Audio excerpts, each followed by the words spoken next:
in college, I also know a friend. He's from France, and he's really big into African cichlid.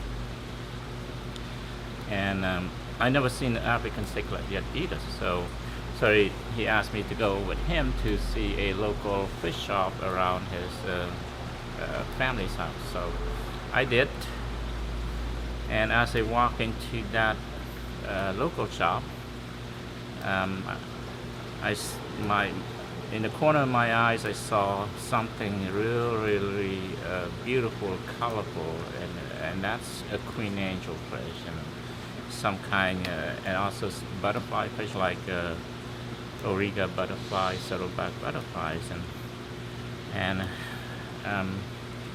it's certainly something really attractive, very beautiful, and from that moment on, it's just that's it. I want that kind of fish in my aquarium.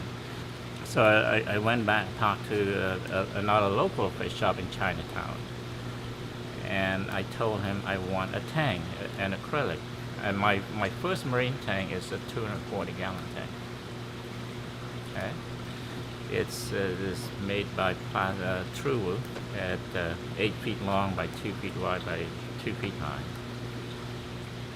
So I scrape up all the money and bought that tank, and I also go on to lie to my parent that tank is belonged to my friend Clark, not to me, but he loaned it to me. but they were supportive. They know what's going on. So, and that's back in 1987. See, I never seen any wet dry system yet. I never seen any protein skimmer yet, let alone hear anything about the refugium, anything about algae scrubber, other platinum system. So nothing like that. So the filtration system of choice at the time is underground filter.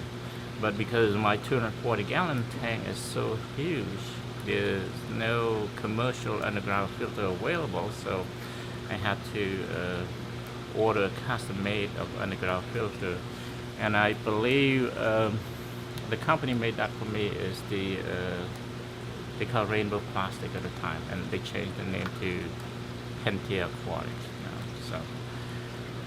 So I get everything set up and do the underground filters, have maybe 2 or 3 inch of gravel, crushed coral on top of it, and some power head. But at the same time, I drill some hole in the back of the tank and then drain into a sump. In each sump, it just have more tray of crushed coral in it. So, and that's it. That's my first marine aquarium.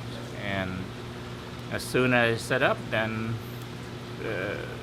get the water going. Mix the salt, have the heaters, and then again the next day just go back to the shop. Where's my fish? And then in 1989, in December, the ideas just came to me in the morning. It's about 3 o'clock in the morning, and I start to remember what my professor, biology professor at UCLA, share his experiment in the class in the early day, that he's done 2 sets of the experiments on the terrestrial plant. Okay, one set of plant he just used the regular cycle of light, turn on, turn off, 12 hour on, 12 hour off, and the other set of plant he just used 24-hour illumination. And what he found through that experiment is that the plant that 24-hour illumination is just growing double rate of what 12-hour on, 12-hour off. So I start to remember that also when I came up with the ideas in my sleep at 3 o'clock in the morning, December 1989 at the time. And a lot of time, like anyone else, well, you probably experienced this yourself, Chris, is that when you dream of something, and then in the morning when you wake up, everything is maybe you don't remember anything anymore. And it happened to me all the time too. But it's just at this time when I started to dream, that idea came to me, and I just woke up and jot it down, make a note of it, and went back to sleep. And then the next morning when I wake up early, then I start to write down the ideas that that I know, and that's what the concept of the refugium came along. I start to design the what we call the filtration system. I did not name anything of this yet. The ecosystem, no, that's come later. But I just jot down the idea and design the filter, and this is what it should work. Because the idea is that I also heard from my professor that maybe plant will start to remove all this nutrient, nitrates, and all of that.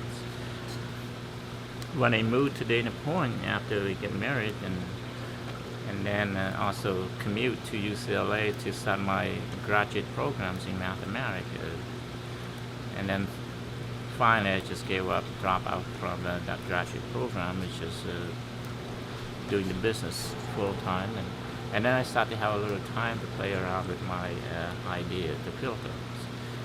So yes, I had to break down everything, when we moved to Dana Point. So then in Dana Point, that's when I started to play around. So basically from 1990, early 1990 until 1996, when I started to play around with the ideas of this new filter. Okay. The plant, we already know we can get any plant to grow, but it's not just it's not enough. But I want to find out what substrate is going to be suitable for plant to grow, but also to do more functional, because I understand a little bit about the denitrification process, that when the water's voice of oxygen, then is the bacteria start to fix that nitrogen gas or whatnot. Yeah, so that's when we start to play around, about 6 years or so. Refugium. I don't even know what refugium is. So we don't even call refugium. We just call mini ecosystem at the time, and then we drop the mini and that become the ecosystem, and then later become the ecosystem method, and on the substrate part, you name it, I have done it.